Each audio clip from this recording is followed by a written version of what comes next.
Welcome back to another edition of I Only Listen to 90s Music.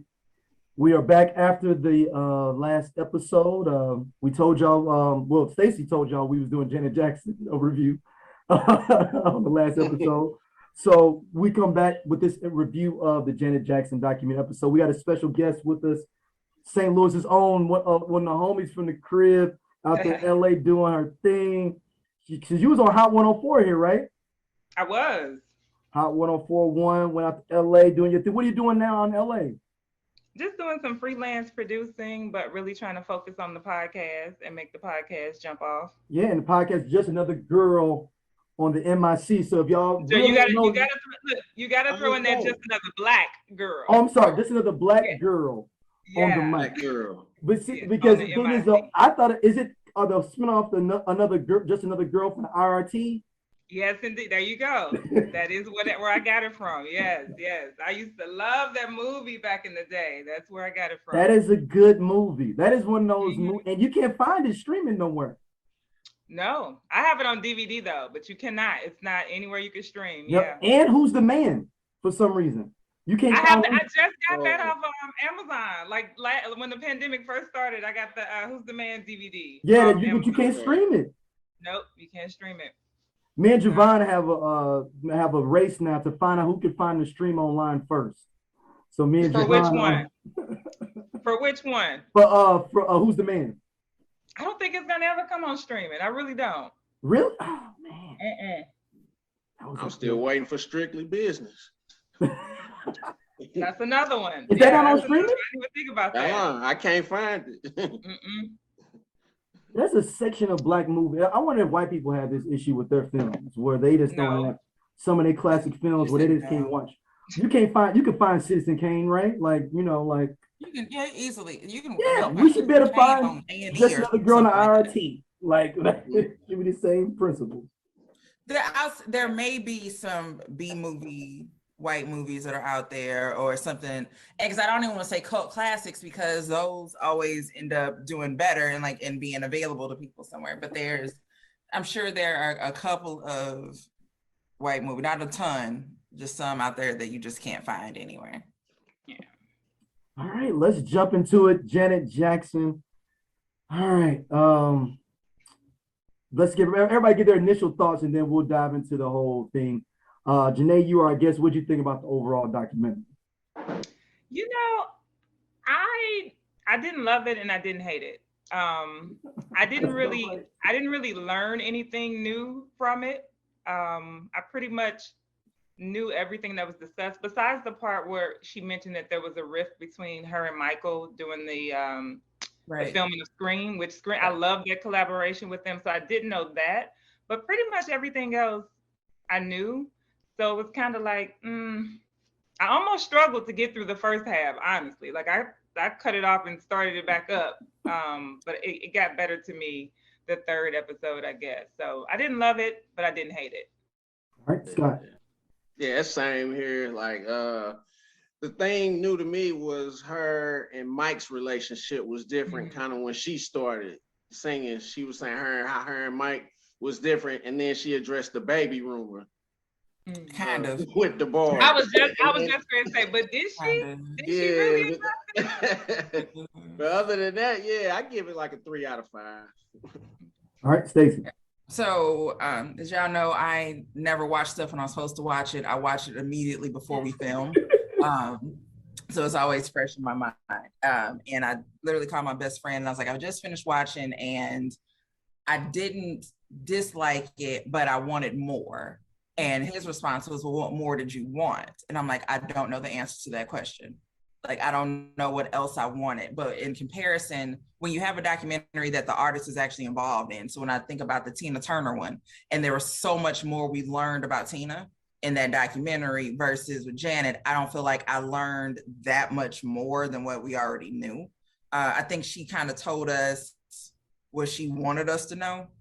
Like, there was no big reveal of anything, right? Well, I think the big thing that I was shocked about was the set of Scream, that they weren't like, there's no way you can have told me that they were not having an amazing time doing that it was the two of them back together, like old times. Because when they were doing the promos for it, that's what they said. And then now Janet's like, nah, that shit was trash.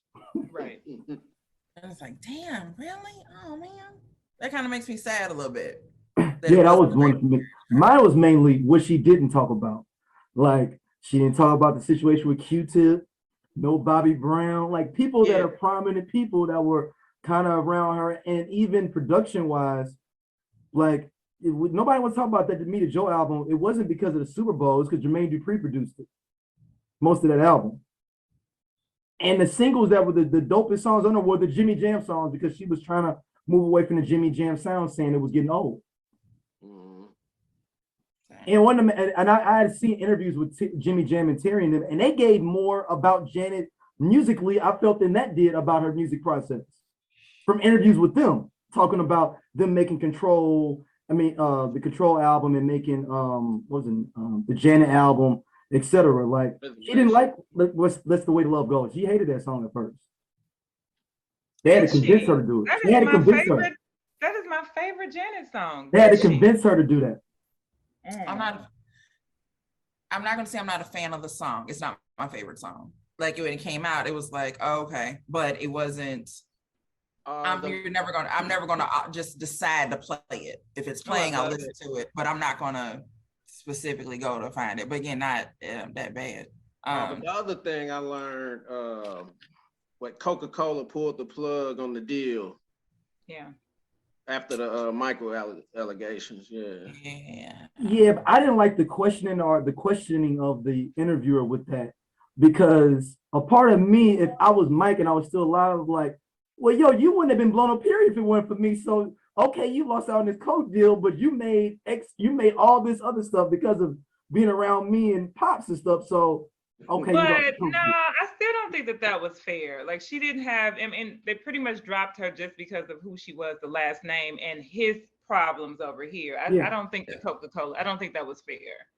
No. I'm saying the questioning of the interviewer when he was like, so you think it was his fault? Like, you blame him? Like, no, you shouldn't blame him. It was just Coke being on some BS. Oh yeah, okay. Yeah, she didn't. And I don't think she blamed him.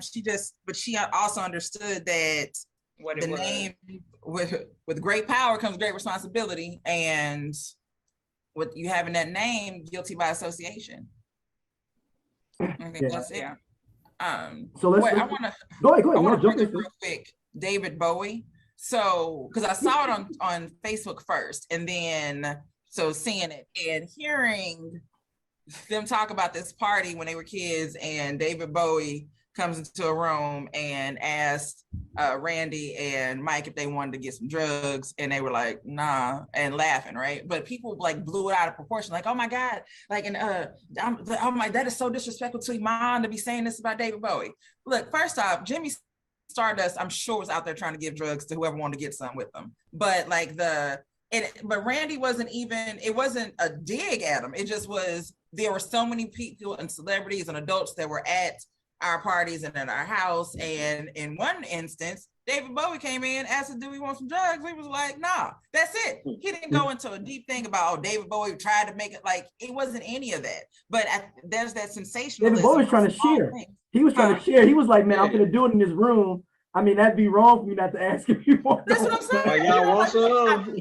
I'm in your house. You know what I'm saying? I'll offer to get. But he doesn't go into detail about, and he tried to force us to do this, and he made us, like, nah, none of that happened. He's just like, Randy literally just recalling the story. Like, man, one time David Bowie even asked us if we want some drugs. We was like, nah, and move on. But I also think it was a name drop too, because they knew doing that clip and putting that clip out there, that was going to make more people tune in, because he could have said, a musician. He could have said anybody offered the drugs to him. He name dropped David Bowie because that would get headlines for the documentary. So it definitely was it was a clickbait name drop. Yeah, he name dropped on purpose. It was just people really ran with it. And I'm like, let it go. Mm-hmm. Like, I'm sure they knew that was going to happen. Plenty of other people were there. Like, I think it was a pig. Like, I saw Red Fox in the background on one of them. Everybody, right? Everybody is there. And now the drugs was flowing. Now, this is one of my questions. did any of them other people like Joe Jackson, or did they just come over because it was a cool spot? I just feel like no, Joe Jackson had any other friends, like real I don't friends. think at all that they were fucking with Joe. It was typically Hollywood. It was Hollywood. Yeah, like I don't see nobody be like, man, I'm gonna roll with Joe. Like, No. I don't see that one bit. And to that point, there was the interview where the woman asked about Joe and how he disciplines the kids. And someone brought up on Facebook, do they ever ask white parents that, right? Like, do white parents get asked about discipline?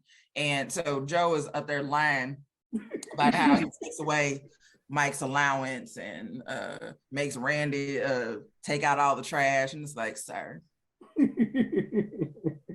that You know that's not all that you're doing. you were asked that question because we've heard some things, and we were just trying to let you tell the truth about it. You slap one of these kids in a grocery store, and we were asking you about it. Like, I just, with Michael, you just take away some of his allowance and everything.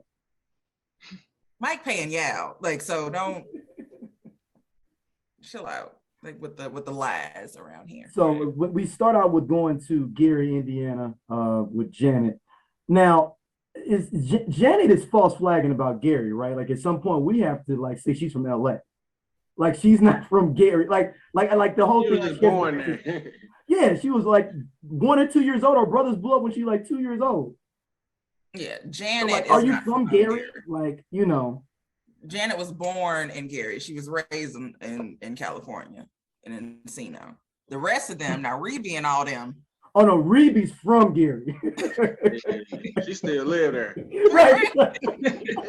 Reby got to put down some roots. Okay? I mean, Reeby's husband is from Gary. Like that. I mean, she got married when they were still in Gary. Right. Yeah.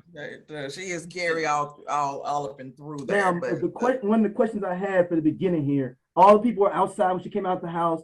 Would Jermaine Jackson get these amount of people being outside waiting for him coming out the Jackson house? no, it probably just Not be at all. collectors. Not at all.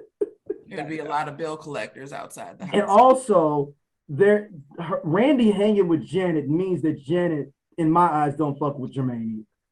Like that's foolproof to me because Randy has Jermaine has 2 kids by his ex-wife, and they haven't talked since the like mid-90s. Jermaine and Randy. Jermaine and Randy. There's 4 sets of Jacksons that are cousins and sisters and Yeah. brothers. Yeah. It's a whole shit show. Right. Which is- So Jermaine, he does not mess with Jermaine. Like they said, like if Jermaine is there, he is not showing up for nothing. Mm. So I'm wondering if he told Janet, like, are you putting Jermaine in it, or is he gonna be interviewed? Okay, cool, I'm in it. I want to know where LaToya was. I was wondering about LaToya too. Because LaToya has never shied away from an interview about her siblings ever. And Negatively or positively? negative or positive. We ain't saying LaToya since Mike died. Around. That's about right. Everybody said That's about shit. right. Everybody said shit. But like, she'd always be like, I would always laugh because she's like, oh, I talked to Jan on the phone and blah, blah, blah. And you know how I feel about people name dropping other folks and be lying. And like, that's hilarious to me. So all this time, I've always felt like no one calls her Jan but you, and you're making that up. So to watch the documentary, you hearing people say Jan, I'm like, wait a minute, was LaToya not lying? I had to rethink my whole life right now that she wasn't lying. But it is interesting that she wasn't interviewed. Reby all up in there. Where's Toya? Why was she not asked? Did they feel like she's already given her opinion enough? Or are they afraid of what she was going to say? Or did she get interviewed and everything that she said got cut? I was just going to say that. I wonder how many people got interviewed and they got cut. Because I definitely think that Janet this was a documentary about her life, but I definitely think she still wanted to remain as private as possible. Yeah. Janet was only going to give up what she wanted to give up. And having LaToya on there, it might have went. LaToya was going to spill all the tea. She was going to let it all out. It would have been a tell-all, but can we talk about the baby? Yeah, go ahead. I mean, I was gonna go there next because I was saying that Jermaine thought he was gonna run Motown. I had that next. I came to that epiphany. This is me slandering Jermaine. All my comments are directed around Jermaine Jackson. Just for the record.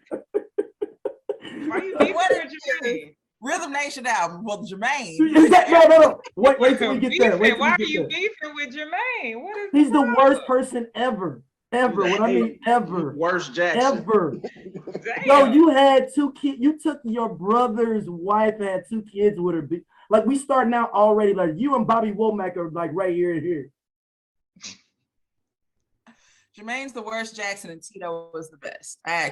Top of my notes, Tito is the best Jackson. Right here it says Tito over everybody because I'm always riding with Tito.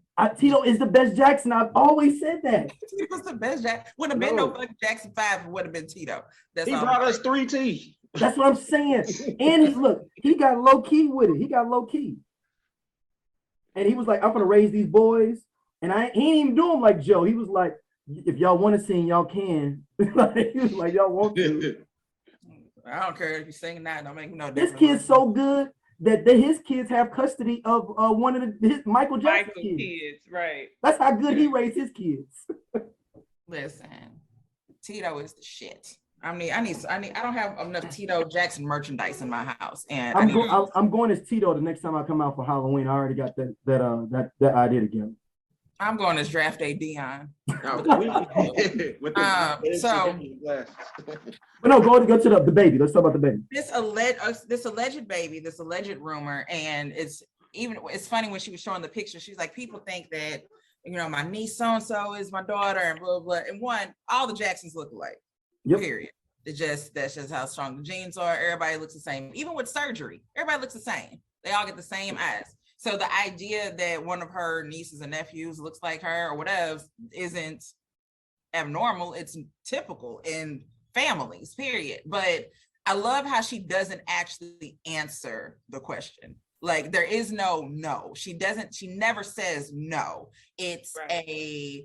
I would never have hidden a child. I would never hide a child from their father. Like all these things, but never, no, I never got pregnant and had this man's baby and gave it away. Like, and that's what the world was looking for, is that plain no. It just didn't happen.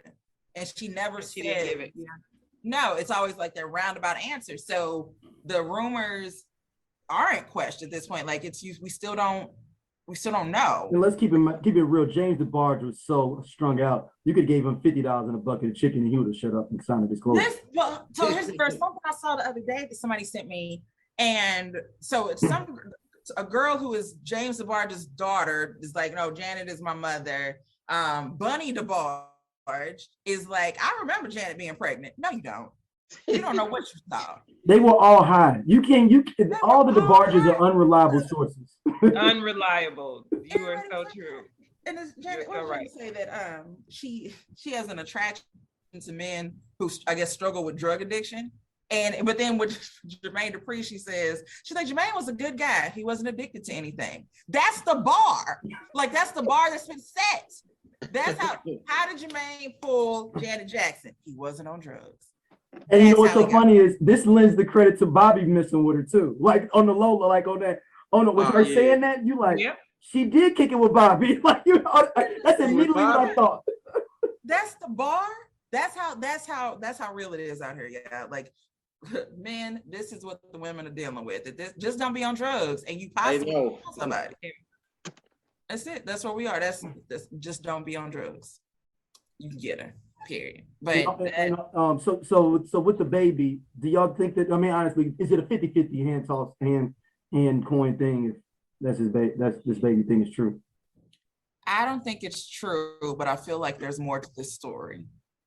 There's something that happens in regards to a pregnancy and I think that they are very careful in what they say or don't say, because they don't want to bring up something else. So she may have miscarried or something like that. Don't know. But I do feel like because we just can't get that flat out no, there's something there, but it's too much, or it's going to cause too much pain to deal with it. Something's not right. I would have to agree. I would have to agree with that. I don't think that there's actually a physical child anymore. I don't think that Janet Jackson has a daughter out here that Reeve's raising and, none of that. But I do agree that something happened. So I wouldn't be surprised if she was pregnant at one point and, like Stacey said, a miscarriage or took it to the clinic, something happened around that time. So yeah, I would What have about to. you, Scott? No, I agree with everything, but I do say Rebe does look well equipped to raise a child. I would trust her with my kid. I would definitely trust Rebe with my person. Rebe was raising over them. Yeah, she the oldest. She the oldest though, right? Yeah, she's the oldest. Yeah, she the oldest. And she got married at 17, 18, somewhere around there. Yeah. She had to get the hell up out of there. But Rebe was over there raising them kids anyway. So Rebe can absolutely raise some old children. Not a problem. Right. She got it. I mean, Rebe stepped out with that Centipede, and then her husband said, "You need to get home." Like, no. Now you had your little fun. Yeah, that's exactly it. You had bring it on in. You cut your one little record. You cut your one little record. You didn't catch your little record. You got to be on Soul Train. That's what you said you wanted to do, right? You said you missed out on what your brothers and sisters did. You said you missed out on it. You got it now. We done. Come on home. No, come on home. Somebody got to come over here and watch these kids. Hold on. Did Rebe ever come out with an album? Hold on. I don't know. Did she? I feel like there was an album called Centipede. I feel like that was the album. Yeah, I'm Googling it now. Hold on. Did Rebe come out with an album? I know. I mean, and for the record, I think Centipede's a horrible song, but people would love it. She came out with 4 albums. The last one was a gospel album. Oh, yep, Yours Faithfully, yeah. That one was on Michael's label, MJJ. Oh, okay. Are You Tough Enough? 88. Reaction in Centipede. She sold 300,000 units in 88. Ow. Yo, these Jacksons are powerful. Hey, the Jacksons are powerful. The Reedy sold 300,000. 300,000. Oh, wait a minute. I didn't know that she was a widow. Yeah, he died a couple years ago, her husband. He's like, you know. Dang, yeah. Okay, well, then Rebe stayed out there for me. He let her come out every 4 years, it looked like. Every 2, 3, 4 years. Like, you said every 2 or 3 years, you can do your thing. That is funny. So what did y'all think about like the process of put on here process of her working with Jimmy Jam and Terry Lewis, like how she was kind of getting frustrated with them, and you like, yo, they finna produce your joints? Like, I love seeing that. Yeah. I love seeing that. I love seeing them just that process in the studio, right? Just to be able to see like it wasn't always happy times. I mean, not that it was bad, but they're gonna have those conversations and go back and forth and try to make some stuff happen, and people cussing and all that. Cause like when you just over the years of just seeing them, you just think it was always magic. No matter what, like you walked in and the track was already there and she sang. Hey, what's so funny, Stacey, is Terry Lewis acted like you. He's like, I'm just leaving, go give me a sandwich. Terry Lewis did a Stacey. He's like, I'm just going to go give me a sandwich. I'm gonna be back. Hey, I was bugging up. I was like, yo, there's some Stacey stuff right there. Like, I'm gonna get whatever y'all do. I'm gonna give me a sandwich. I'll be back. He said, I'll be back. I will leave a situation in a minute and be like, all right, then, well, y'all figure that shit out. I'm gonna go see if they got some wings out there. And Jimmy seemed like he's the patient one. Jimmy seemed like he was the patient one. Yeah, absolutely. What did I write? Oh, like let's say I put her and Jimmy Jam in the studio. And I was laughing at him being like, you need to do this, you need to do it that way. And I'm like, if that ain't Ike being like, sing the song like the way I told you. Sing the song. I know the song. I wrote the song, Jimmy. Well, you wrote the song, got the goddamn words. Like I loved again seeing that. Also, we need to give Paula Abdul her flowers. Oh no, I was thinking the same thing. It's written, I have it written there. Like it's like, I mean, I knew back then I knew that Paula Abdul did her choreography, but I think people don't really realize who Paula Abdul is. They know her. Some folks know her from American Idol, but they do not know. But she also was messing with she- Jackie Jackson. That's why she got the hookup to be around Janet too. Hey, she ain't come in there doing no dumb shit either. No. She came took in her and worked. opportunity and she made the best of it and knew what she was doing. Like she can't, like, you know, folks would give somebody a job and they ain't qualified. And they're not qualified. You're right. This is nepotism at its best. And she came in and did what the hell she had to do. And it's I think people forget that. Or I'm say forget, some people simply just don't know, or they don't want to give her that shine. And it's like you gotta give it up for Paula Abdul. Period. Like those flowers need to be given to her. Like when by the time she was on American Idol, people felt like just watching her on there, she was kind of like ditzy a little bit, and always her and Simon going back and forth. And it's like, but yeah, I don't know. Like there's a reason that she can be here to be a judge. This woman was out here doing some stuff before her resume. Yeah, her resume is long. Like, check the resume. Please check the resume. Also, Regina King. When they were talking to her about poetic justice. Not that I forgot that Regina King was in poetic justice, but when they first showed Regina King, it didn't click in my mind why she was there. And then it was like, oh shit. I'm like, Regina King has been everywhere. Like, I'm glad that she's getting more recognition now, but Regina King been on my screen since when did 227 come out? Oh, 84, 87. 86, 87, since she was Brenda. So like the flowers, people, the flowers, please, like, do not forget. It's some folks out here who have been entertaining us for quite some time, significantly. So what y'all think about the relationship between her and Frenchie? Renee? Who? Yeah, I call him Frenchie. Renee. So I wrote Renee was with her shooting in the gym.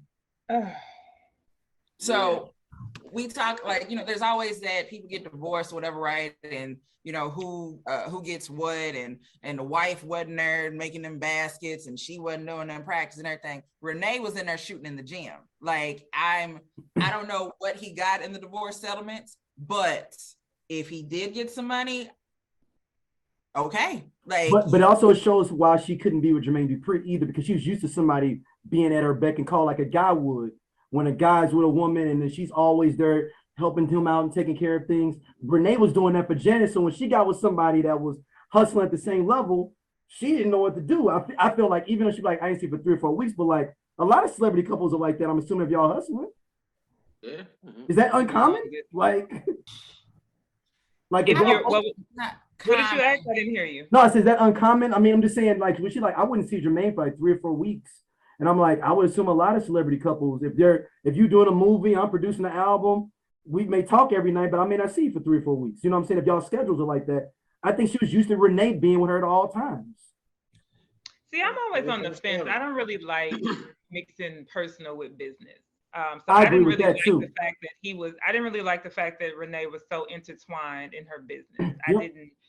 I didn't. And so when it all ended, I'm sure that settlement was not messy, but I'm sure she came out a lot of money that I don't necessarily think he deserved. Yeah, I think he was with her in the early stages before the blow up, but I'm just not mixing business and personal, just doesn't work well with me. There's a thin line there.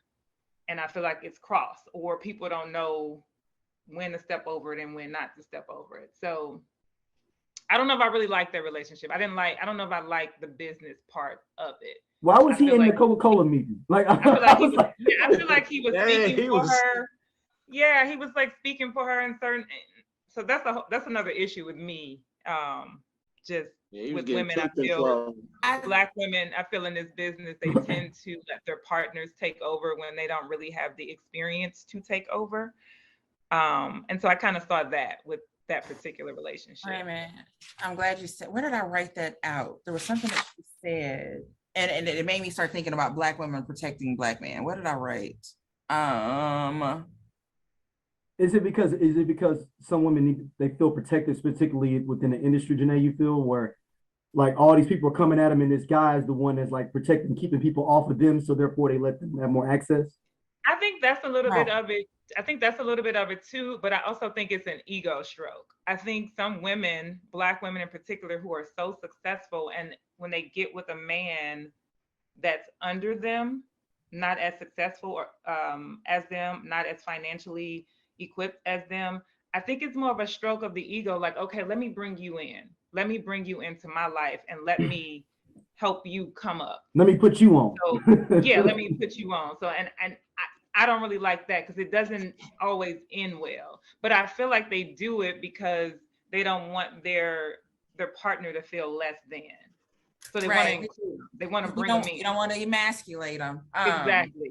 So I don't disagree with you. I think with their relationship, I think for a while it worked, right? That the creativeness that she wanted to have, he understood that, and he understood what needed to be done to execute that vision. So if she couldn't speak up, he could speak up and be like, nah, she's not gonna like this. Or like if she has to be 20 places, she can go to 19, he can go to the other one and still be able to get it done for her. But with that, I think he started getting a little too big for his britches. Mm-hmm. So I think if he could have stayed in just that, I'm helping her do what she needs to do. But they never stay. I feel like that's No, the I was problem. just gonna say that, Janae. It's Yeah, not they natural. never stay in that. They never stay in that lane. That's why you have that risk when you bring them in, because they never stay in that lane. But I think that for Right. women too, though, I think that's period. You should, like Janae said, you should separate your business from your personal, because even if you bring a woman in and like say your lady is styling you, and now she coming in running the set like, oh no, D wanted like this, and we need to have, we be like, all she was is a stylist at first, just going But we don't see that. We don't see it as often with men, and Black men in particular, Black entertainers in particular. We don't see them bringing in their spouses and stuff to handle this business. It's all, I feel it's more of us, Black. I know a lot of female dudes that let entertainers they girls styling them, and then all of a sudden they running the video shoot. I've seen it. I think I'll say this, it probably, you just got my Jordans from Foot Locker, and now you running that set. I think it probably does happen with women. It's just we see it more with successful women and not as successful men. It's and ego, then, but then of course, when you date somebody who is on your level, then you in it for the money. But it's ego though, Stacey, because it's like if you got to think of another dude, like you dating Janet Jackson, and you just a dude that's an accountant at KPMG, and then they like, dang, so y'all, she just take care of everything, huh? Like you got people coming at you like that. Some people cannot sit there and not take it. Like, well, I do all her taxes, right? And I wash her car on Saturday. I done got to set up with LLC. Yep, exactly. You know what I'm saying? Like I got all that together. I saved all this money. Y'all don't even know about this. I rake the leaves. Yeah.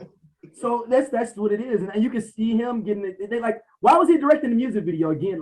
Why was he directing that music video? Like why? Exactly. It was like, where did that come from? Well, why is he doing this? But like Stacey said, he did know her, so he knew what she was like, what she was comfortable with, so that worked. But it was just like, he doesn't have experience to do this. Well, he comes from a film family, like just like she comes from a music family. He comes from a family. It's a Steven Spielberg family, right? Like that's where it all comes from. I don't think I knew that he directed the video, which is kind of, I don't know if, and I mean, I'm not a man, but I don't know if I was as a woman, I don't know if I could direct a video and I'm telling the actress, okay, I need you to put your hand into his pants though. Exactly. I know myself, I'm not secure enough to do that. So that's just, I don't care who vision it is. Because even Gary Dordell was like, yes, is your man cool with this? She's like, he's the one directing. He was like, oh, okay. Like, what? I'm not like I said, I'm not secure with that. I don't give a damn who vision it is. You put your hand there and see what happens. Like that's what it's gonna be a whole problem on grand opening, grand closing on set is what's gonna happen. I didn't know much about him. I just always knew those were his hands on that Rolling Stone. Yeah. When Samuel Jackson was like, he's like, did we ever find out whose hands those were? Like they were like that. I didn't. I'm like, they were Naves. Yeah. That I know. I don't know. That was just to me. I don't know. It's like he was like low key cloud chasing. It's like if you really like look like it wasn't like overt cloud chasing, but it's like I'm guessing if you hung around them, it was like, why is he everywhere we at? And then you accumulated over time and realized this dude cloud chasing, as the young folks say. I would love to see all of the footage that he has, because if he was recording that much that time. The whole time they were together. You know he got some nasty stuff too, because Renee seemed like Frenchie seemed like he that type of guy to be an asshole like that. Right, but then I like how they framed it. They were like, it just when someone has a camera all the time, it becomes a thing. And when she's telling him, "Don't film my mother," and he's not stopping. So, and then for me, that would have been a problem. Like I don't care how long you've been together. I've told you don't film my mama. We don't play with Catherine. And Catherine is too nice to say something. Brenda would have cussed him out. But yeah, that's a problem for me, because I'm setting a boundary and you clearly are just trying to overstep. You don't care about my boundaries. You don't care about my boundaries. You don't care about my mama. So, and they are all crazy about their mother. They all crazy about Joseph, which is a whole other. The respect that they I actually respect that. They still have respect. She still have respect for her dad, even though he pressed them. She still respected him, which they was all do. That I think maybe except for I ain't gonna say LaToya, but like the respect that they still have for their father after everything is amazing. Yeah. Did anybody find it weird that Randy kept saying your dad, your father? Yep. Your brother. I find it weird. It was shade. I ain't find it weird out. I was like, no difference than when I text my sisters and be like, so anybody talk to that? Like y'all talk to y'all mama today? Or why your mama just called right, me? I do that with my friends and family, but the way he just kept saying it in every conversation was just weird to me. He was like, yeah, because your dad was doing. I'm like, yeah, but they call him Joseph too, don't they? They all call him Joseph. They call him by his first name, Joseph. Yeah. Shade is what it was. I wonder what he calls Jermaine.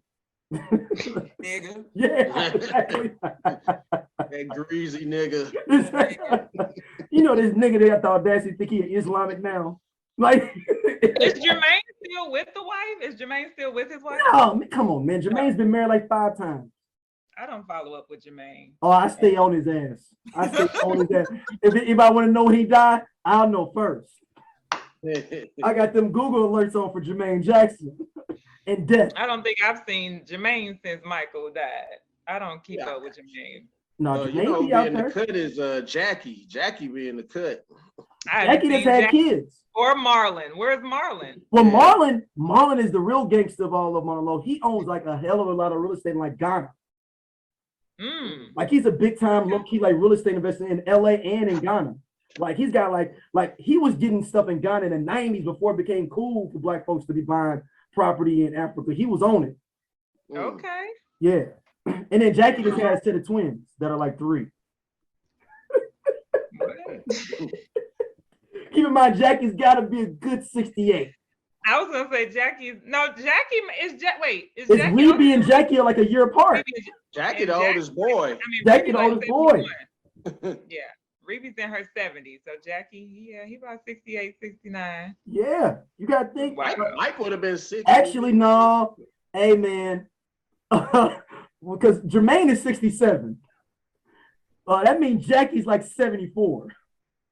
Yeah. No, because I think Reby is only like 71. I think she's early 70s. Damn, they stir-step kids. That's right. Yeah, they had them, but Catherine was popping them out back to back. Miss Catherine let them go. Stayed in. Wait a minute. There was something that I wrote about when you get to the Super Bowl incident. So okay, it goes. So it's Reby in 50. Jackie 51, Tito 53, Jermaine 54. So Jermaine's 3 years younger than Jackie, 4 years younger than Reby. So she's 71. Yeah. But Jackie's out there having twins at like 69 years old. That's That's men. I mean, Y'all keep having kids until you just can't. And by can't, I mean I have died.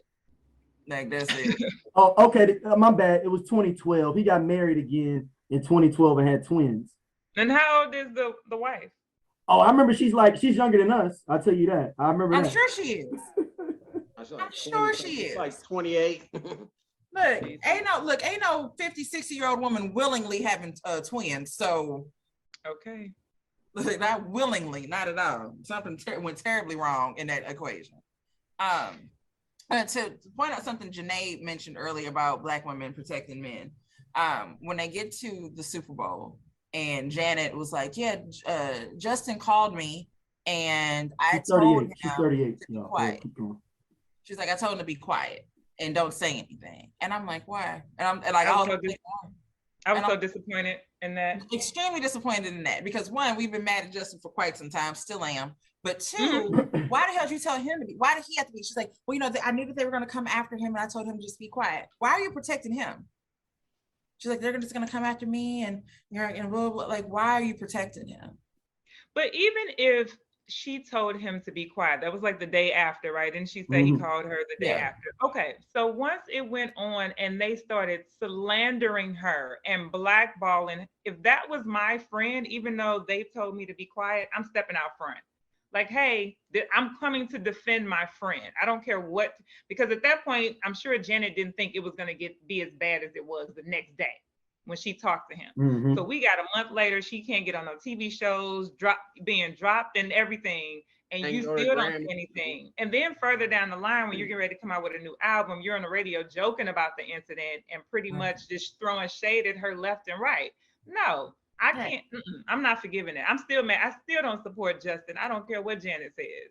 Right. It was foul. He was foul, and I was highly upset and disappointed to find out she told him not to say anything. That upsets me in many ways. Because again, why are you protecting him? Why?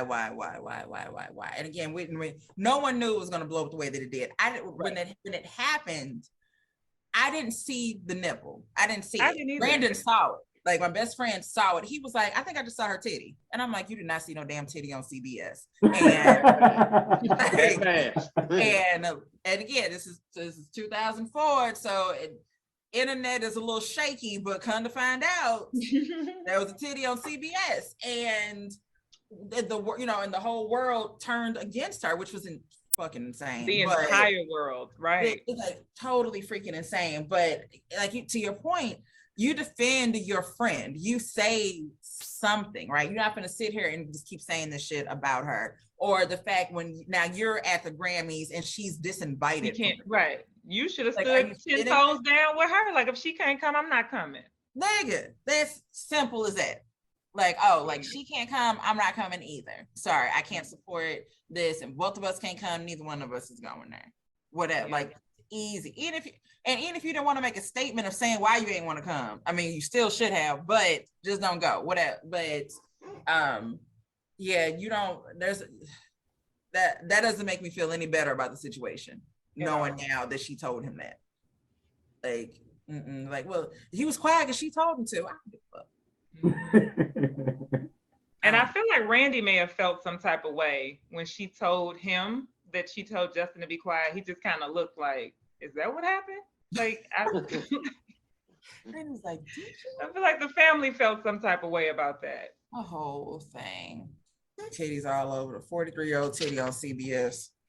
Yeah, I didn't see it either. Like I had to go research back on my own personal basis to make sure there was a titty. Because I didn't see it live. But I had to do my own research to find the titty. I saw it live. I saw it live. It's the way he said he saw it though. I saw it live. It was there. So, what do y'all think about the Jermaine Dupri section of the documentary? Jermaine fucked that up. Look, I understand that she was used to someone being around her all the time, and I've very simply put, I've been in relationships where where I was with the guy, we were always together, and then when you start dating someone who doesn't have that ability to be with you all the time, it is an adjustment. However, and everyone will tell you this, no matter who, like it's still true. You make time for what the fuck you want to make time for. There you go. Period. Like I don't give a damn like what you got going on. Like you could be in the NBA, the NFL, whatever the hell, like your schedule's crazy. You make time for what the hell you want to do. And the fact that she's like, why did it end? And she was like, well, I heard that he was cheating. When they asked Jermaine, so why did it end? Why did it end? I'm like, this nigga finna lie right now. Like the fact that he had to, you heard what the man said. It wasn't a crazy question of why did it end. That's it. Oh, why did it end? What happened was the crazy thing is, being with Janet. The way that life worked, what had happened was handle the pressure. Sometimes when you a man, and you dating a woman, other women want to talk to you because you a man. I thought that was the most BS answer because you was already famous. Totally BS. You was already famous though. I'm trying to figure out. It's not like you was working. I do agree with him. I think it was definitely a bogus answer, but I think it was the truth because he got Janet Jackson. People are wondering how she was already doing stuff. He didn't have Jermaine Dupri has not had anyone on his arm the status of Janet Jackson. And so people have always wondered, how did Jermaine Dupri pull Janet Jackson? That's attractive. Unfortunately, that's attractive to other women. Like, oh, he pulling Janet? I'm more attracted to him. That's kind of like a not so attractive guy, ugly guy pulling a fine ass girl. Yeah. Now you got all these other women that's like, oh, well, he not that bad looking. When 2 months ago he wasn't suited all, but now because she with him, he ain't that bad looking. Now that I look at him, so I agree with him. I do think more women went after him when he got with Janet. His profile went up. More people knew about him. An audience that didn't even know him now knows him. So I agree. I think his profile did go up, and they was probably just throwing it at him. It works both ways though, because it's that you see the two of them together. The women are like, well, how he pull her? I probably maybe I could get with him. And the men are like, she let Jermaine Dupri hit. I know I'm gonna look better than that nigga. So they like, no, I'm look better than that nigga. So everybody's gonna come at it. But what Janet said, it was a long time ago, something I saw, and she talked about how men don't approach her because they're intimidated by her. She's fucking Janet Jackson. Jermaine wasn't afraid of him, and that's attractive in itself. That's it. Yeah. Like it's like, oh, he like, hey, how'd you end up with him? He asked for my number. Y'all niggas ain't asked for my number. Yeah, simple as that. Like you just automatically assume. But no matter how much pussy was thrown at him, you fucked that up. No, he did. He dropped the bag. Yeah, he definitely dropped it. You had Janet Jackson, and she wanted to marry him. Wanted to marry him and have his babies. Like she was all in, and she thought that was it. And what you do? Go out here wondering where the party at, and then found it. Found it. Trying to get your confessions on. Trying to live his confession. Yeah. Right. Out here fucking up, and you fucked that up. But as some celebrity couples as I've seen, he can still get her back. And I definitely see them getting back together though. That's a part of it. Like a part of it, I feel like. I ain't get her back. But he's. I can see how he could be a guy that someone can like, a woman can like. Like I think I'm saying attractive was. I'm saying normal. I can see that dude be able to kind of intermix in different settings of people. You know what I mean? So like, that's an attractive thing for anybody dealing with anyone else. Even if you're dating a woman, you're like, man, I could take her to sit down to Spruce, and we can go to the Ritz-Carlton and kick it at this. Like, if someone able to do that, that's a real attractive thing in general. Well, he has his own money. He doesn't need hers. And that's a big deal, right? Is that he's successful in his own right. Without her, he was like, he had a name before then. He still has a name now. And two, he's a regular guy.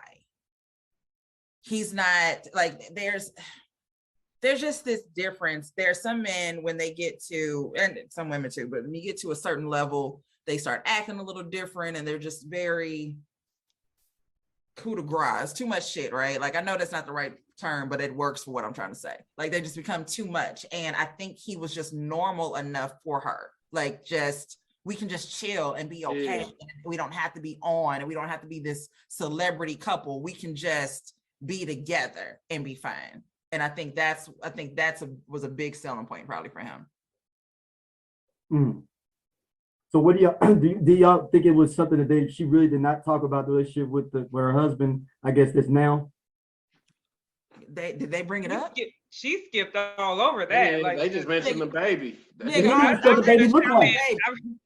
read a comment online and they were like, "Oh, I thought she did IV, or she was I didn't even know she had a husband with the baby." They thought that she got pregnant via in vitro. No. And the documentary didn't help them. Like, she skipped straight through that. Like, no, it was. A shout out to my friend as an OBGYN. She thinks that she wasn't impregnated naturally, but had the fetus impregnated and then put in her. So like she didn't like have sex to have the baby. It was like we put the thing together and we put it in you for you could have the baby. Yeah, because she was what, 50 No, when she. I don't think that was the case. I don't think that was the case. Like, it can. I mean, you can easily you can have kids that late. But is she still married? No, they're not. They divorced now. No, they divorced. Like I said, I don't even remember who that nigga was. Like, it just was. He was like some Arabic dude. Yeah, she slid in, got her baby, and then was like, "Well, all right then." It's got like 500 mil. Yeah, she got like some crazy amount of dough too, right? Divorce. Yeah. Yeah. She chilling. She good. Got the baby, got the bag, called Jermaine.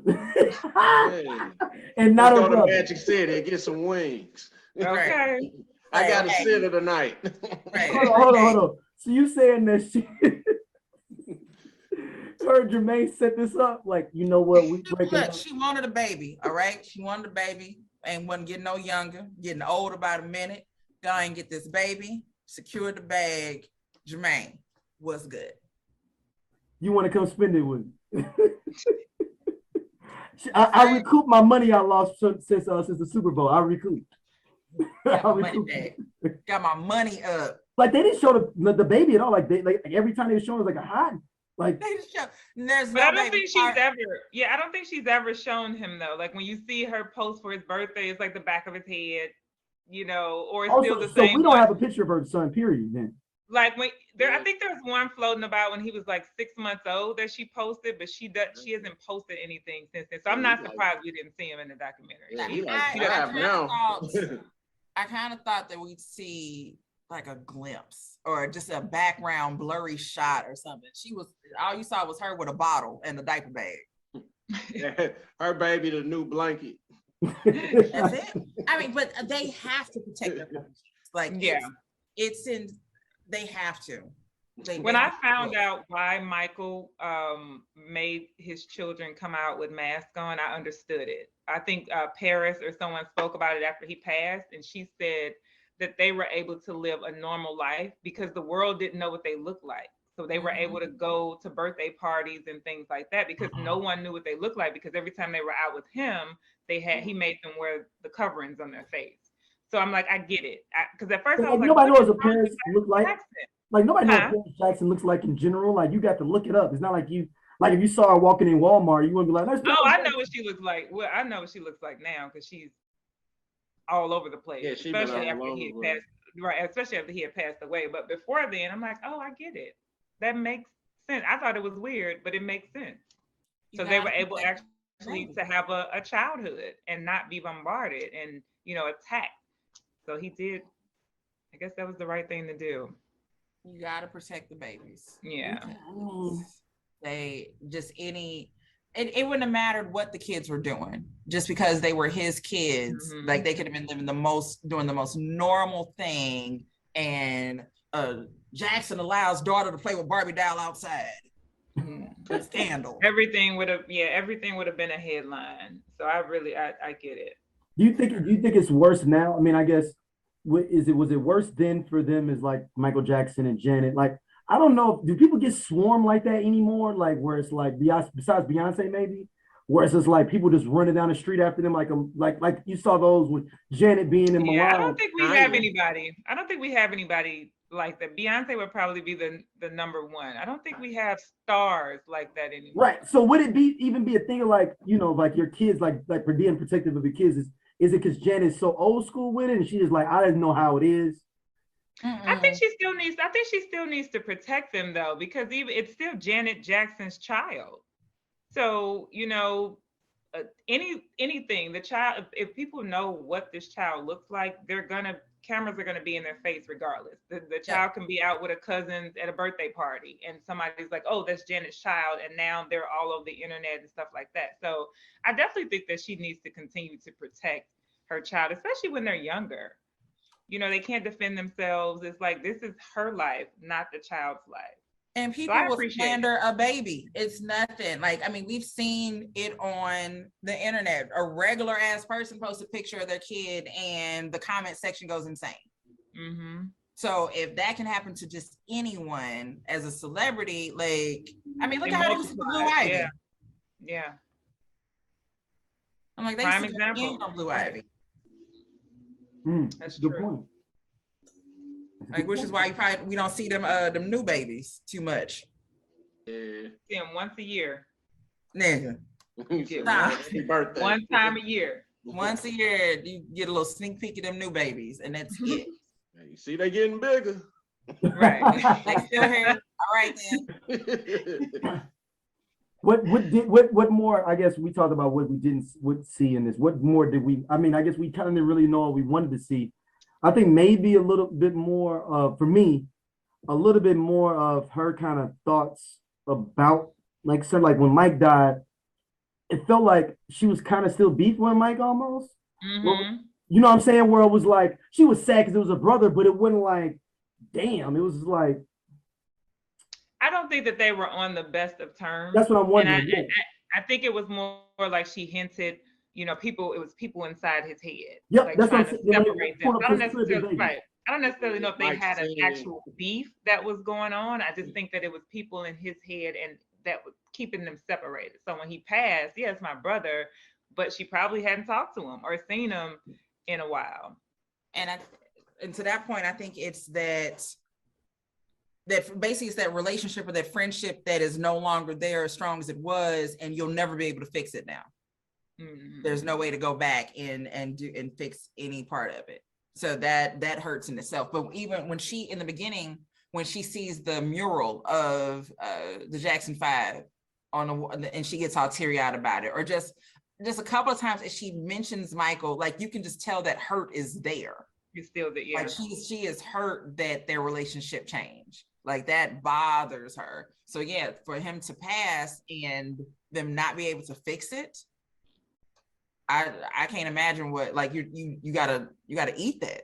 Like you gotta deal with that every day, that you didn't, whatever happened between y'all never was resolved.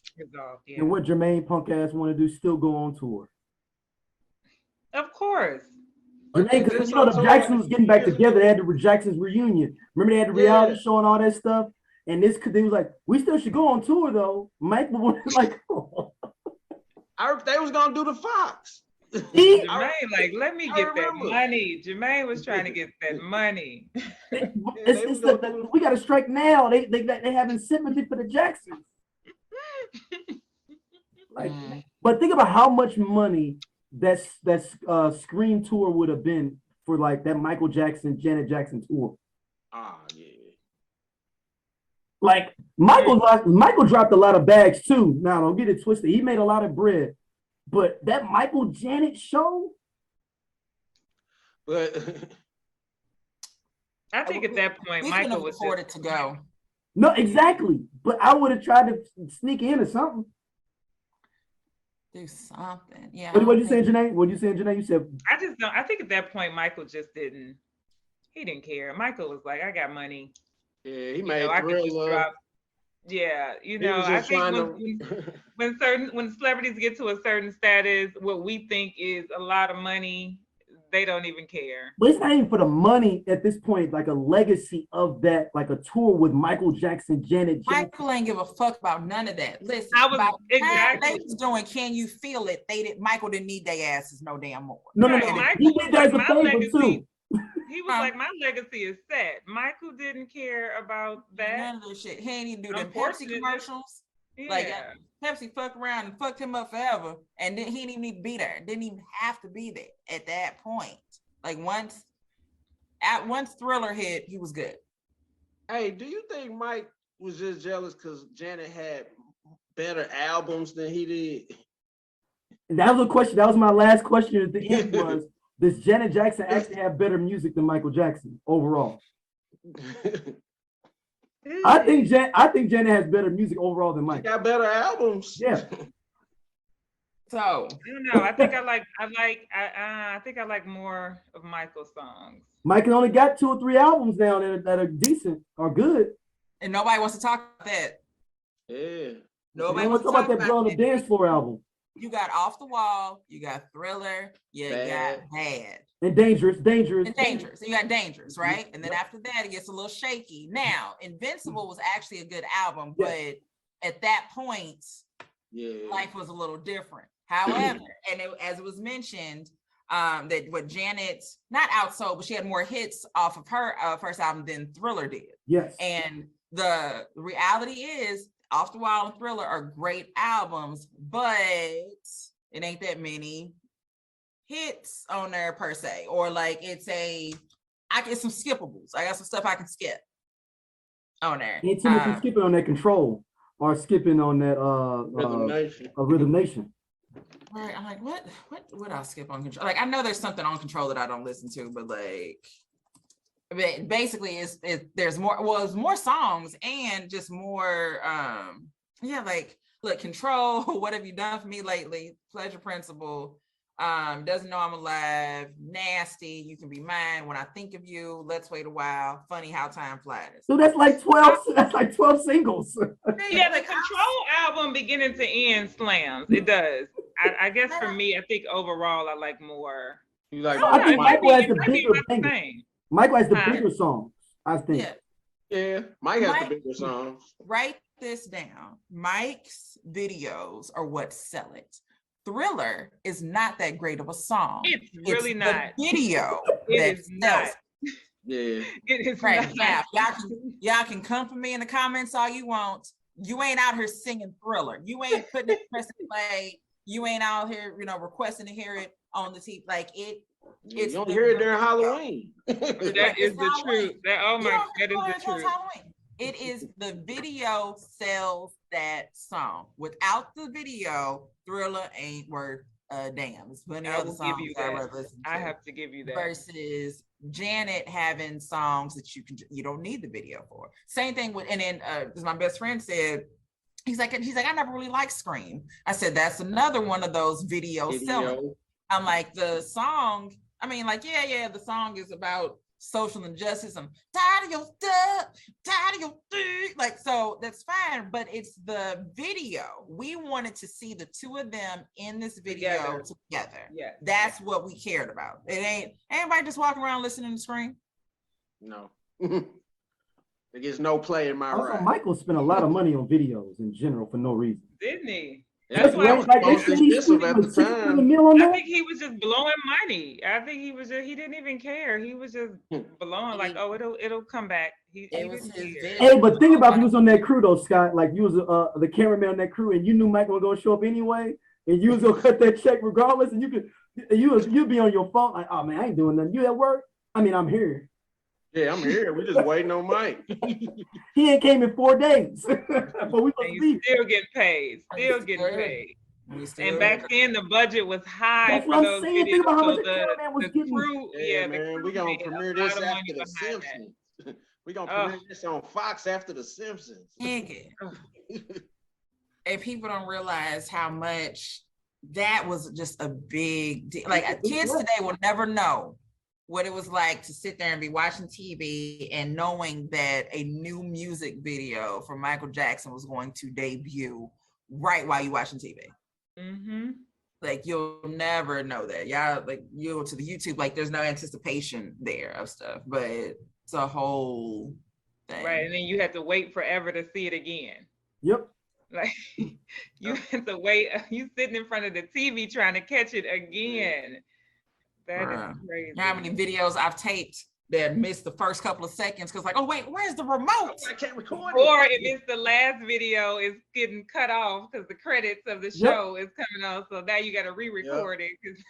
Re-record it. You messed up the recording of it, or the whoever telling my sister D, what, you didn't rewind it, or you didn't fast forward to the end of the thing, and now I taped over something else, messing around with you. I'm surprised they didn't talk about 2200 Jackson Street a little bit more, because that from what I've heard, that Michael Jackson got accidentally brought to the set for that. Like, he didn't know. Like, if you look back at the video, he didn't know they was like filming that. the video. He thought it was a family get together for real, and they was like, "Hey," and Jermaine, I'm gonna say it's Jermaine. Jermaine was like, That's Jermaine. "Shoot the video." Like, we got him here. If you look in the video, he's looking all around. He ain't even singing directly to the camera, you know. He got the kids on his lap hanging out. Go look up the video. I'm gonna have. I remember that video. Yes, man. Michael was not paying attention. This dude thought he went to the regular cookout at the house. He does look like he's at the cookout. He does look like I came here to get some. What kind of ribs gonna be ready? And if you notice, that's the last time Mike messed with him. That's the last time Mike messed with them too. Because he didn't need their asses. Like, that's it. Like, you ain't need these niggas. No. And look, and that album is actually a good album. On the low, it's got Babyface to produce that whole album, that Jackson's album. And like, I can see Jermaine being like, but I mean, we got Teddy Riley on here, we got Babyface, we got everybody on here. What Mike, just jump on one part on the song. This is a little something for Daddy for his birthday, or Mama for her birthday. That's funny, because you're gonna make me go back and watch this video, because I do remember Mike just kind of looking a little Jermaine and that film crew there. He looks a little out of place, but also he's singing along to 2300 Jackson Street, but he doesn't really look like he's kind of right. Like, there's no. He was like, if I'm gonna be here, I'm gonna do it. This now. ain't my song.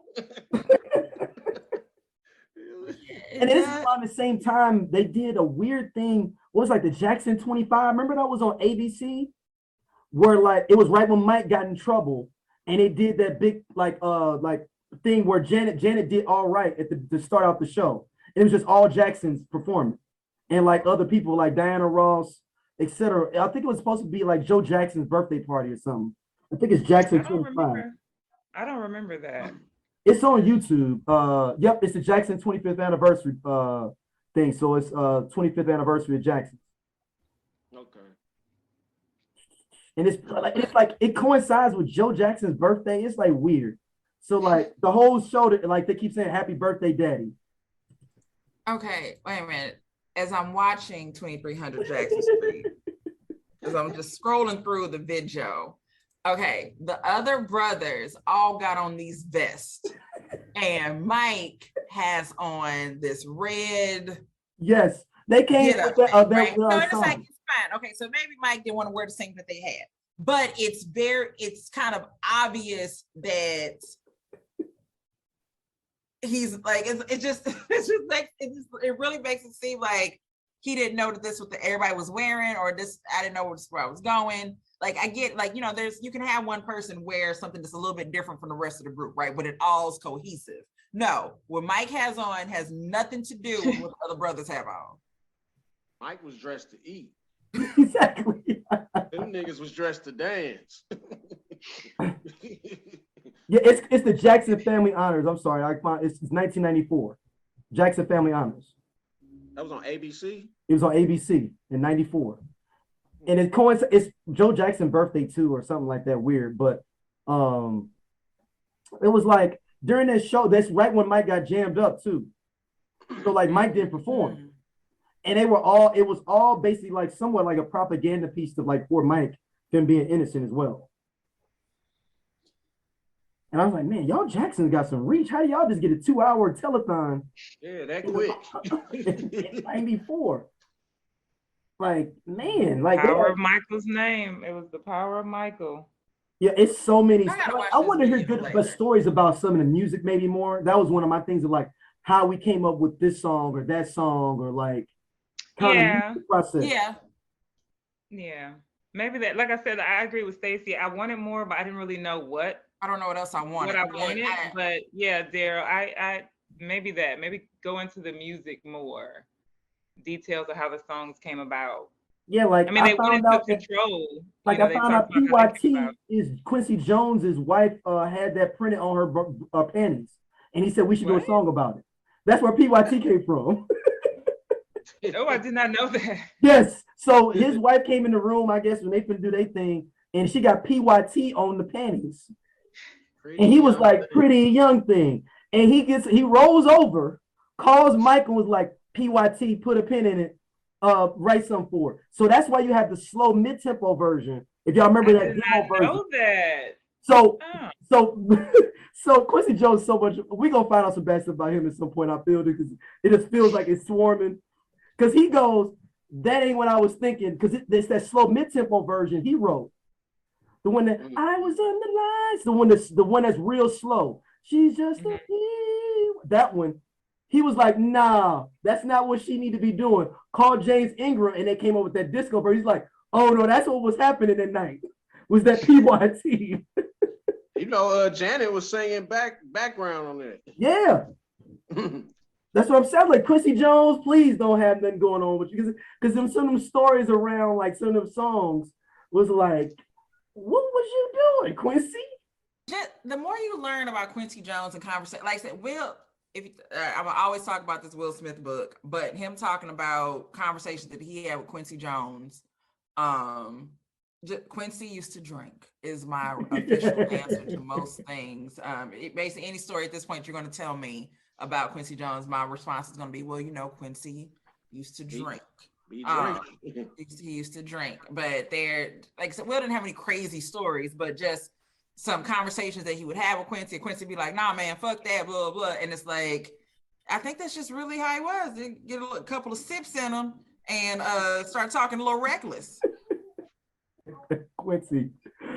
Oh man. So Janee, tell us a little bit about your podcast, everybody about your podcast a little bit, and where they can check it out and what they can expect. Oh, the podcast is Just Another Black Girl on the M.I.C. It's pretty much just a free for all for Black women. I wanted to give Black women only a platform to discuss whatever they want to discuss. So we'll do entertainment, music, we do I talk to community activists, I talk to the everyday Black woman, medical professionals. Just if you're a Black woman and you got a story to tell. I mean, you had my baby mom in a future life, Ananda Lewis, on there. I was like, oh, okay. I did. I think that's one of, besides the one about COVID, I think Ananda Lewis is the most popular one on there. That's probably me listening 4 times. Huh? I gave you 4 downloads on that. And she was amazing. So we actually are trying to schedule a follow-up because she was going through her battling cancer, whatever, and we wanted to come back a year later and talk about it, and she wanted to give people an update. But yeah, so I want to talk to Black women that are just going through things like that. Like she's going through breast cancer, but she is opting not to do chemo. She's opting to take a natural approach to it. She doesn't want to do the radiation. So there are other women out there that may want that choice. So I like to do stories that'll inform you. You learn something from each episode, hopefully. And you can find it on Spotify and Apple. I'm getting ready to relaunch it. I took a break into 2021. Just wanted to clear everything out. And so it'll relaunch at the top of next month. I know you had thoughts on Tevin Campbell before. This is how this all came about. You had some thoughts on the Tevin Campbell episode with Usher. Like I said before we started recording, I loved me some Tevin Campbell. I'm getting my years mixed up, or when his second album dropped, because I feel like after the second album it just went down. I don't know what year. 93, 94. Was that his second one? 93, 94. Okay. 93. I'm ready. 93. And so then Usher came out, not Call Me a Mac Usher, but My Way came out when, like 96, 97? But then he had the self-titled album. The first Usher album with So Many Ways on there and stuff. And yeah, that was 95. Yeah. So wait. So Then he My had, Way was 97. Yeah. okay. So you think about the Because one with Can You Get With It and stuff on there? That's like 94, 95. Because I feel like people really started to take notice, or I will say the young girls around me and my friends, they started to take notice of Usher with My Way. I agree. Right. We knew Can Yeah. We Get With It. Yeah, there's So, no but debate. I think at that time though, I don't even think I was checking for Tevin Campbell. Like I don't. Yeah. He just was. I don't know what happened after I'm Ready. Tevin just kind of disappeared. So when Usher came about, I don't know. I guess he did. Was it anybody in between that? Ooh, I I mean, can't even. not anybody young. I mean, I guess if you throw Immature in there or something, but they're a group. Yeah, but I guess it would have been Usher would have been the next Prince. But they had Tyrese singing all the grown men songs. That's true. But I guess I don't necessarily think. Well, I guess I was gonna say I don't necessarily think he took the title. I feel like Tevin just didn't even have it at that point. When Usher came My Way, like it was gone. He didn't even have no one had the title to take it because it was quiet on the front from Tevin Campbell. So Usher was able to slide in and just do his thing. And thankfully the music was bomb. But he was able to come in because the lane was wide open at that point. Shout out to Jermaine Dupri. Because see, first album was 91. Tevin Campbell's second album was 93. Then he did Goofy Movie was like 95. Which one? The Goofy Movie. And then Usher slide on in. So that's actually very interesting. The idea that did Tevin just he just kind of disappeared. Did he give up his own title? Because then the 96 was Back to the World, and that's when he had the mystical braids. Yep. And but then Usher's first album was out 94, and either you had it or you didn't, or you had a single or something. But then My Way is what broke him through. Yeah, My Way is what took him to the top, and it just went on from there. He just continued to he held the crown for a while, but I think when he came in, it was the perfect time because no one had it. And so he was just able to come in and take it over. Sometimes people benefit highly from perfect timing. I've said before that Beyonce benefited from perfect timing. And I'm never going to say that she would have never gone solo. That's not true. She would have absolutely, it was going to happen. When she did go solo, it was the perfect time for her to do it. There was no one else doing it, or nobody else singing, dancing, or you had some people that could dance, or they couldn't sing, or they could sing and they couldn't dance. And she had the complete package at the right time. And she came in right when she needed to. People if Aaliyah wouldn't have died, Beyonce still would have gone solo. It may not have happened that month or year. It may have happened a couple of months later or a couple of months before, but it still would have happened. It's inevitable that she would have gone solo. It just wasn't never not gonna happen. Yeah, I got a chance to see Destiny's Child, the original. This is how old they came to what's the place in Westport? I was there. Westport Park. Was it like the Sprite? That's when I tried to holler at Beyonce and asked her to go to the Steak and Shake. I've told this story. Yeah, because they were like, we got tickets from the Shell gas station on Lucas and Hunt for free. They were handing out these little tickets, and my aunt got them, and she came and picked us up and dropped us, me and three of my cousins off. She was like, they were giving out these free tickets at the Shell on Lucas. This one, Bills first came out. Bills hadn't dropped for real. Yeah, this was when they first but you could tell the star power in Beyonce then. Mm-hmm. But this is when they first came out. I don't even know if the first album was No. No, it was in between Destiny's Child. Yeah, it was in between the first and second album, Janee. It was because I didn't even think the first one was out. I thought that they had 99. It was a promo for the first one. It was the summer of 99. Was So, it summer 99? Bills. It was just Writings came on the out. Wall, wasn't it? No, what was the first? Writings on the Wall wasn't the first one. That was the No, second that one. was the That's second the one. second Yeah, album. but That this was was the summer of '99 though, because I remember that was This Steak and was Shake when was they, popping. because they did that show for free. Yeah, This was so it was they must have just dropped the first one or they were about to drop the first album. well, it was. But It they already were no. This was dropped the 70. second one. they were you I'm think they about were to say- I'm going like, to Yeah, this was dropped. But nobody really knew it, but except for No is the only single they had that we knew about, even On though the they had the first first album. yeah. Yeah, that was the You're only right. single off the first album. Yeah. Well, that and With Me. Yeah, but those weren't popular songs in '99. It was like, oh, if you got the album, you knew it. You But knew you didn't know about it. nothing but No. And you had to get the remix version with Wyclef to even know With that one. Wyclef. Yeah. Well, I mean, well, that's for me though. Their videos were on. So for With Me, I used to see that video, and then I saw the No Part 1 on Midnight Love. The slow one. Midnight Love. Like that's The how I was slow seeing it. Like that's how I was like, well, this is way better than that Wyclef shit. When Destiny's Child came out, when No came out, the remix, I was like, what the fuck is this shit? And I was not interested at all in this group. Period. It literally took me hearing the slow version on Midnight Love to say, okay, wait a minute. Now I'm paying attention. And then when other songs started coming out, it was like, oh, okay, but still never would have thought that they were. I mean, how many girl groups have we seen come and go? Okay. Hey, you know what, remember for when they me, was in that Jagged Edge video? Right. So that part, nobody talks about that. There is more than one version of Gotta Be. Yeah. And Destiny's Child is in a version of Gotta Be. But I've only seen the Destiny's Child version. I didn't know there was another version.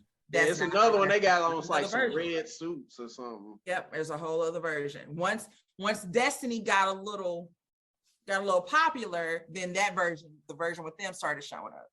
Yeah. But it wasn't, they were not always, that's not the original video. Well, Janee, thank you for coming on with us.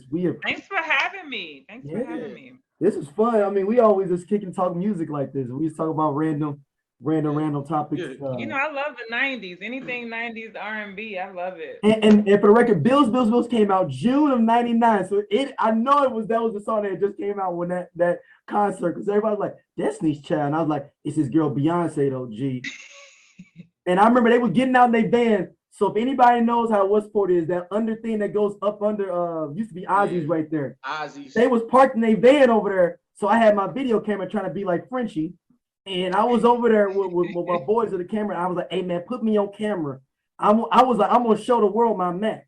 Like, so I was like, I want you to videotape me approaching them. So we sat and wait for their van to come out. The van come out. They walk out, I was like, hey ladies, how y'all doing? How y'all doing? You know, if y'all want something to eat and everything, we got you with the Steak and Shake. Hey, that's all my rap had was the Steak and Shake. Not the Steak and Shake. Oh my goodness. Man. I mean, you trying to buy me a Frisco melt was good. Like, I was a senior in high school. That's what I had. You know what I'm saying? Like, They might have went. I feel like they were like, no, they was really, like, yeah. I was like, I wish I had like when I had no cell phone. And then I was like, oh, you know, hey man, you got your pager on you? Like, is your pager on? Like, is your page? How about you page him? You put in, you know, DS is your code, and then you know we'll come through and scoop y'all. Like, where y'all staying at? And it was like, we'll call you. I'm like, oh, okay. All right. Then I said some other ridiculous stuff like, you'll see me again, right? Oh, wow. you tried. I mean, you had an A for effort. You tried. I'm not mad at it. You That's- shot your the shot. tape is out there, before your too. shot was a thing. The tape is out there too. It's out there, but it's from like far away, so it's not. It's like one of those like the animals in the wild where somebody like recording and you like, hey, is he gonna make it? And you see my reaction like, oh. Oh, your friend didn't know how to zoom in. He didn't know how to Oh, zoom. man, this is early camcorders. You know what I'm saying? Like nobody knew what they was doing. Big If hand. you wasn't right there up on nothing, you ain't getting nothing. Right. Like you can Funny. zoom, but you wasn't really doing better with the zoom. Like it's just you might as well just step forward if you rather than using the zoom. Exactly. That is too funny. Well, where can everybody hit you up, Janee, as well, social media wise? Oh, Janee Renee, pretty much everywhere. Janee Renee on Instagram, just run it together. On Twitter is Janee_Renee. And same thing on Facebook, Janee Renee. All right. Well, thank you all for listening as always, and we'll see with the comments, Stacey. I know they ready for you. I know, with y'all.